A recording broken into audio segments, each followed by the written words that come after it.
Buenas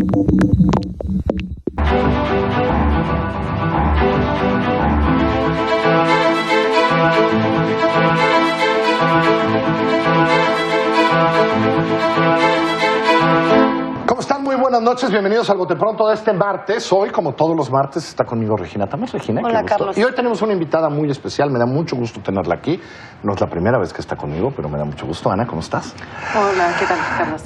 X hizo un informe que creo que no se había hecho. Yo no había... Descubrí muchas cosas, ¿no? Ahí. Porque ataca un problema que no pensamos, que es a un poder judicial absolutamente opaco. De acuerdo. ¿Cierto o no? Así es. Vamos a estar poniendo a lo largo del programa datos que están en el informe, mapas que están en el informe. ¿Cuál es el problema que detectaron? Es más, voy a empezar antes. ¿De dónde salió esta idea? Es muy curioso cómo acabamos haciendo este informe. Nosotras somos una organización feminista, nos interesa incorporar la perspectiva de género, esa famosa perspectiva de género en la impartición de justicia. Y cuando queríamos hacer un monitoreo y ver qué tanto esos estándares se están aplicando o no, nos topamos con un muro, que es no hay en México acceso a las sentencias. Entonces es imposible saber qué tipo de justicia recibe una persona en México. Es una caja negra el Poder Judicial. Y de ahí desprendimos toda una serie de investigaciones.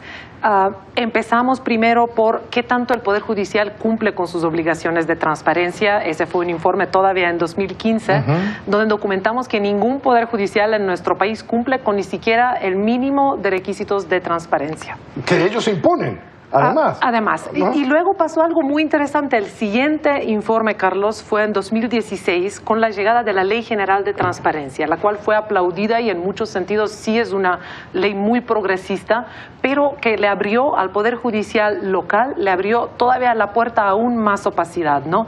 Establece unos lineamientos que dicen que están obligados los poderes judiciales estatales a publicar únicamente aquellas sentencias que ellos mismos consideran son de interés público. Y esto abrió la puerta a todavía más opacidad de la que teníamos. Y este último informe que acabamos de presentar lo que hace en realidad es pregunta, bueno, ¿qué tanto le interesa al Poder Judicial mostrarle a la ciudadanía qué es lo que hace, en qué consiste su trabajo? Lo leíste, Regina. Así es. Es impresionante todo lo que no sabemos, ¿no? Así es.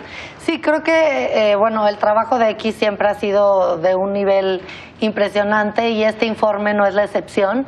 Y pone sobre la mesa temas que no son tan debatidos y que creo que son de interés público, ¿no? Por replicar este concepto. Me gusta mucho que sea el Poder Judicial a quien se analice porque creo que en la sociedad se piensa que es como un órgano distinto, que no es posible que se toque y que no se sabe con claridad que son sujetos también obligados de esta transparencia. Y hay algo que me gusta mucho que dice X, que es, la gente siempre habla de no tengo acceso a la justicia y se imagina el acceso a la justicia como ir frente a un juez y que tenga una sentencia. Y no sabemos incluso si esas sentencias van o no en el sentido de que te garanticen el acceso a la justicia. Pero la gente no sabe que no puedes acceder a las sentencias, ¿no? Creo que en este informe es clarísimo todo lo que falta. Están todos los estados reprobados, que eso me parece increíble. ¿No? Todos, no hay un solo estado totalmente. Que se salve. Hicimos 10 preguntas, toda la información fue recopilada a través de solicitudes de acceso a la información y ningún estado logró juntar más de 5 puntos. Entonces, todos están reprobados en lo que es la justicia abierta, fomentar la participación ciudadana, mostrarle a la ciudadanía qué es lo que hacen.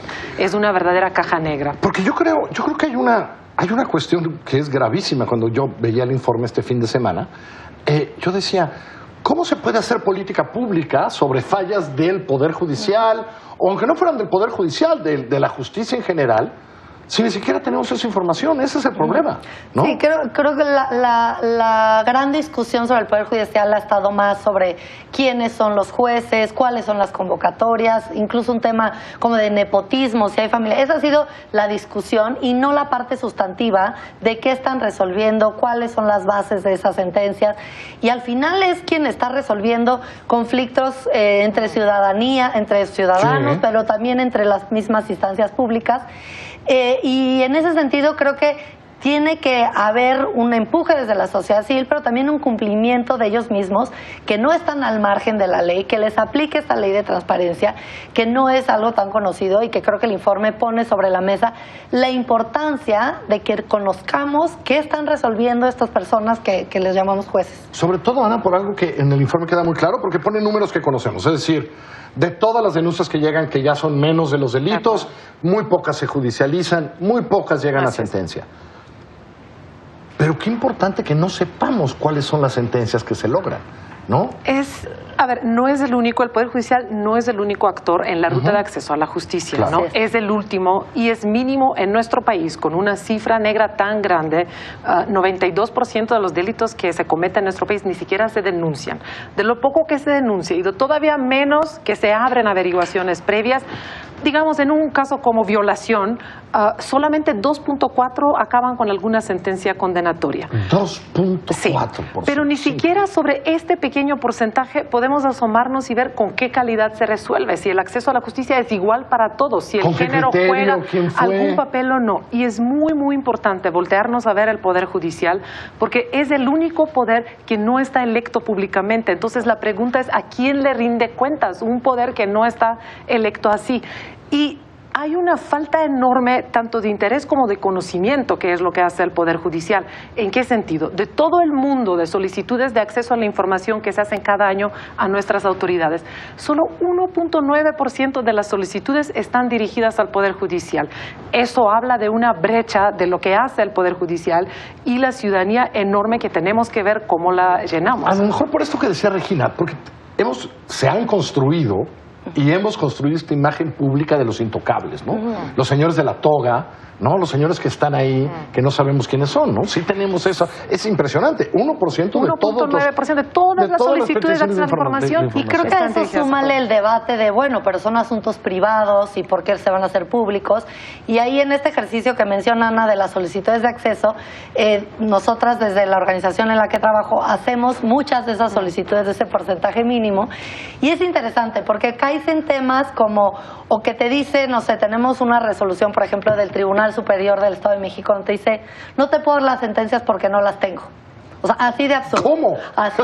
Y por otro lado, tienes otras del Tribunal de Quintana Roo, en donde te da la sentencia completa sin testar, con datos privados que te permiten ubicar a la persona en su domicilio y datos personales. Entonces, te habla de esta falta de entendimiento de qué estamos hablando, de lo que es interés público, de qué es transparencia, versus esta privacidad que al final es, no importa, te la doy o te digo que no la tengo o te la doy completa con datos incluso que no debería de darse. ¿Qué tipo de pretextos encontraron, Ana? Es decir, ¿cuáles fueron? Deben haber sido muchos, pero algunos que eran constantes en las respuestas. Quiero ser clara que en este momento ellos están básicamente cumpliendo la ley las respalda. Bien. Y eso es lo que estamos tratando de aclarar.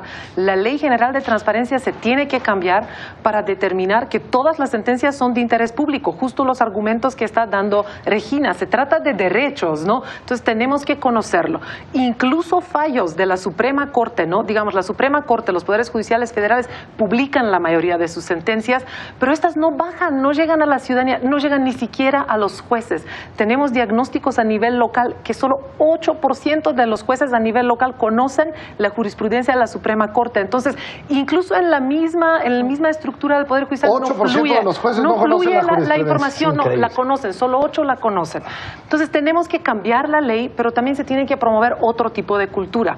Entre las excusas que nos daban es, uno, no saben ni siquiera cuántas sentencias al año emiten los poderes judiciales. Si tú no sabes cuántas sentencias emites, no vas a saber cuántos recursos vas a necesitar para hacerlos públicos, no sabes cuál es tu carga, con cuántas personas tienes que contar, ¿no?, para hacer el trabajo.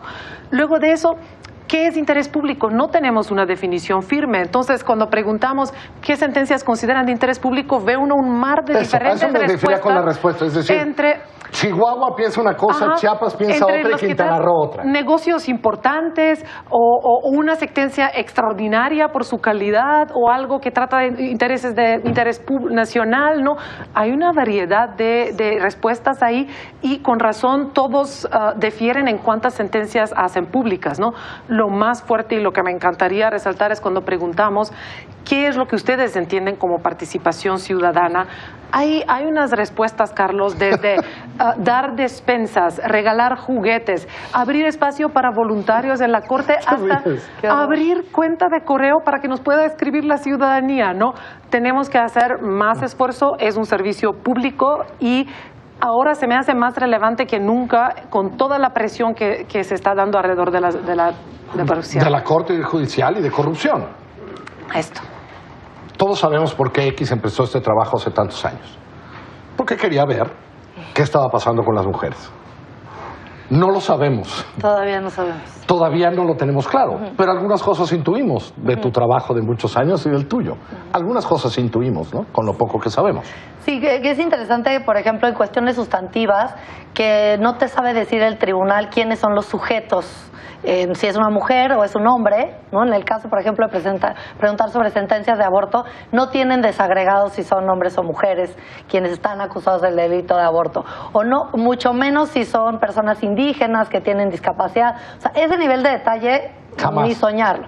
Y por otro lado hay estas cuestiones operativas como que los portales no necesariamente sirven, ¿no? Que se caen todo el tiempo, no se puede hacer la solicitud de los propios tribunales, o incluso, digamos, el acceso a la sentencia física, ¿cuánto va a costar? Entonces hay una gama ahí interesante puesta en el informe que llama la atención. Y sin esa información difícilmente conocemos la verdadera dimensión del problema, que sabemos que es grande, pero no la conocemos. Imposible hacer política pública. Imposible saber qué tienes que cambiar, ¿no? Así es, así es. Se han invertido enormes, millonarios recursos para capacitar nuestros jueces y juezas. En los últimos 10 años, por lo menos 600 millones de pesos se han invertido. Lo que queremos saber es, ¿ha servido o no de algo esta estrategia? Y donde queremos ver el cambio de resultado es justo en las sentencias, pero sin poderlas ver, para nosotras esto es dinero desperdiciado, no podemos rastrear ningún progreso. Y ahí, digamos, lo que estamos pidiendo es que se publiquen en el portal, pero hasta esto no es suficiente, se tiene que hacer mayor esfuerzo para difundirlos bajo el entendimiento que México es un país diverso, hay muchas poblaciones diferentes, solo 6 de 10 personas tienen acceso al Internet, hay personas que no saben leer, que no pueden leer, que no hablan español, ¿no? Entonces, ¿cómo acomodamos todas estas diversidades? Y este artículo que dice la ley de transparencia que el lenguaje tendría que ser sencillo, es increíble que lo ponga, pero bueno, desde el volumen hasta el lenguaje técnico es imposible. Culpemos a los abogados. Ay, perdón. Perdón. Yo no redacto sentencias por favor. Ana, felicidades de verdad. Muchas gracias. Me parece que es un punto que no habíamos visto. Ya pusimos la página de X para que vean el informe, ya hemos puesto algunos de los datos. Un placer tenerte aquí, ven más seguido, Ana. Gracias, Regina, Carlos. como siempre, gracias. Gracias a ustedes, muy buenas noches. Aquí a las 9:30 mañana para hablar en Voto Pronto.